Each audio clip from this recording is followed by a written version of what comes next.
I per continuar el programa ens traslladem a la secció de cos, consciència i moviment. Ens acompanya la Judit Cabarol, terapeuta gestalt, corporal i energètica. Benvinguda, Judit. Bon dia, Sílvia. Ens pots explicar quin és el tema que ens portes avui? Doncs mira, avui vull posar un focus en el que és l'escolta, l'escolta quan estem amb una altra persona. El que sovint s'anomena escolta activa, aquesta pràctica de l'escolta activa, que a mi personalment m'agrada més anomenar-la escolta en presència. I el porto perquè vivim en una societat que ens ha ensenyat a voler-ho entendre tot i a trobar solucions i respostes d'una manera molt ràpida, a trobar-li sentit a tot, a gestionar les coses amb rapidesa i amb immediatesa. I una part de la nostra ment està dissenyada també en anar buscant el sentit a tot plegat, allò que estem vivint, i no només en relació a la nostra pròpia experiència, sinó també, que és en el que vull posar el focus avui, quan estem amb una altra persona. I quan l'altra persona comença a explicar-nos quelcom que té a veure amb la seva vida, amb el que està sentint, amb el que li està passant, amb el que està vivint. I de vegades, abans que la persona acabi la primera frase del seu relat, nosaltres automàticament ja estem a dins creant teories, interpretacions, buscant solucions, respostes, consells que fins i tot expressem ràpidament tallant l'espai a la persona perquè pugui seguir elaborant, seguir construint i compartint allò que li passa, perquè nosaltres ja hem entrat en acció. Llavors, això de vegades per l'altra persona pot ser viscut fins i tot de manera inconscient com una invasió cap al seu espai, com un judici cap al seu sentir i com un poc respecte cap a la seva pròpia experiència, perquè no sé si a tu et passa, Sílvia, però jo ho he fet i ho faig de vegades, que no només vaig a donar la solució ràpidament o el consell o l'opinió o interpreto de seguida, sinó que utilitzo aquesta plataforma, aquesta immediatesa, aquest pont d'entrar en la conversa per acabar parlant de mi. Sí, passa molt això, a mi m'ha passat també. Oi? Sí. I aquí sí que l'altra persona queda anul·lada, sense espai, i hi ha alguna cosa en aquest contacte de la relació que s'acaba trencant, que s'acaba empobrint.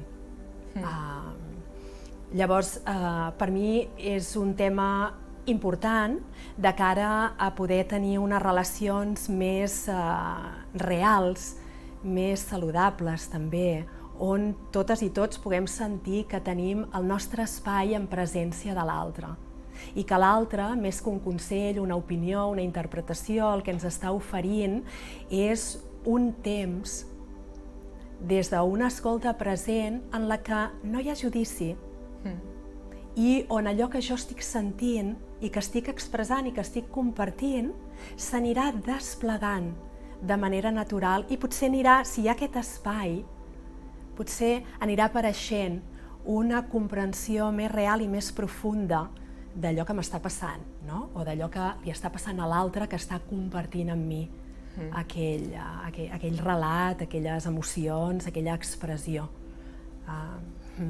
I per què creus que ens passa això? Perquè, no fa gaire, ara que comentes tot això, vaig estar llegint o veient un vídeo, no me'n recordo, però deia que el nostre cervell li té com una por als espais en blanc, als espais buits, en els que no hi ha res, i és com que automàticament ho emplenem dient qualsevol cosa, a vegades, a vegades parlem sense saber el que estem dient, simplement per la por que hi hagi aquest espai. Exacte. És per això?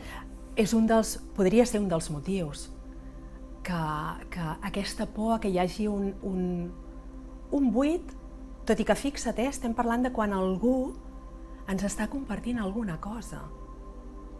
Vull dir que podria ser fins i tot que no hi hagi aquest buit de contingut, de paraules.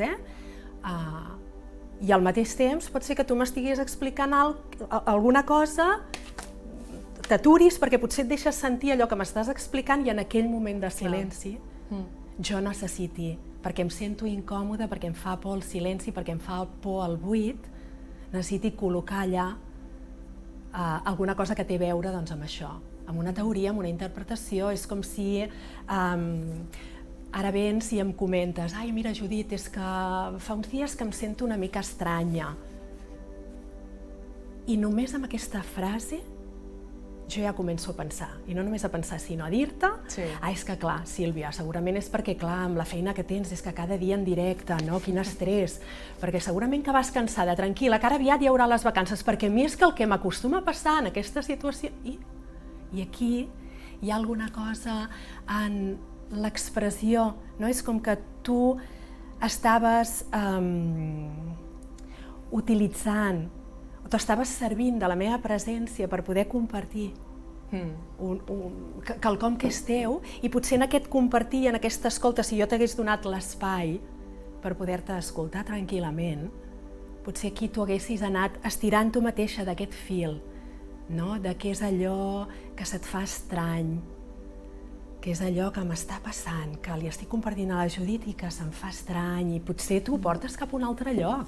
Clar, no, sí. Perquè aquí ja s'ha trencat el relat, he passat a voler solucionar-te alguna cosa, donar-te algun consell. No, ara és que ara arribaran les vacances i ja veuràs que tot... Hem assumit que és una cosa que nosaltres pensem per la nostra pròpia experiència. Perquè vivim en aquesta cultura de trobar resposta ràpida, immediata, que no hi ha buits, no hi ha espais en silenci, no hi ha temps.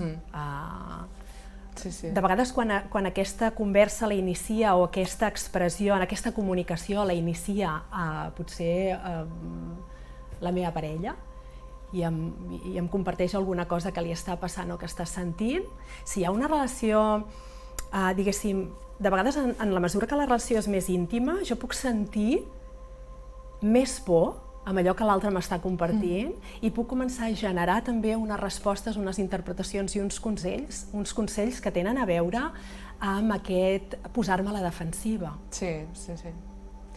Amb aquest sentir-me atacada, sense haver donat espai a que allò es vagi desenvolupant i que la persona pugui tenir el seu temps de mostrar-s'ho a ella mateixa i anar-m'ho mostrant a mi. I per fer front a aquestes interrupcions o aquestes presses, tens alguna eina que ens puguis compartir per treballar-ho? Doncs sí, jo convido a casa, i et convido a tu, Sílvia, i em convido a mi mateixa a posar en pràctica avui mateix, sense deixar-ho esperar més temps, una cosa molt senzilla, que és: quan estiguis en interacció amb algú, ja pot ser la parella, un familiar, un company de feina, una amistat, provar d'estar en una escolta present en silenci, i durant uns minutets, mentre l'altra persona t'està explicant el que li està passant, com s'està sentint, alguna cosa que li preocupa, com li ha anat el dia, practicar 3 consignes, que és no interrompre, durant uns minuts no interrompre, no interpretar el que l'altre està compartint, i no aconsellar. Durant uns minuts en silenci, no només no expressar-ho, sinó que si apareixen aquest tipus de pensaments, aquestes interpretacions, aquests consells, suaument els aparquem a un costadet, els col·loquem a un costadet i seguim escoltant. Seguim escoltant, donant aquest espai obert, regalant, oferint la nostra presència, no oferint una solució, no oferint una resposta, sinó deixant aquest espai obert.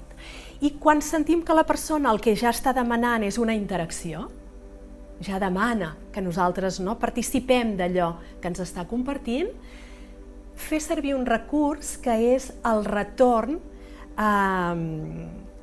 reflexat, com si fóssim un mirall. I podem començar una frase del tipus: el que m'ha semblat entendre, si tu m'estàs explicant alguna cosa, el que m'ha semblat entendre, Sílvia, i potser puc repetir, retornar-te alguna cosa que tu has dit i que a mi m'ha impactat especialment, o m'ha semblat especialment important, o m'ha deixat algun tipus de moviment intern, retornar-t'ho sense afegir res de collita pròpia. Intentant mantenir-me el més fidel possible a les paraules que tu has fet servir. I provar què passa. Què passa quan estic amb tu practicant aquesta escolta en presència i et faig aquesta devolució, sense posar, deixant una banda els judicis, deixant una banda les interpretacions, la necessitat de solucionar-te la vida i simplement retornar-te el que m'ha semblat escoltar.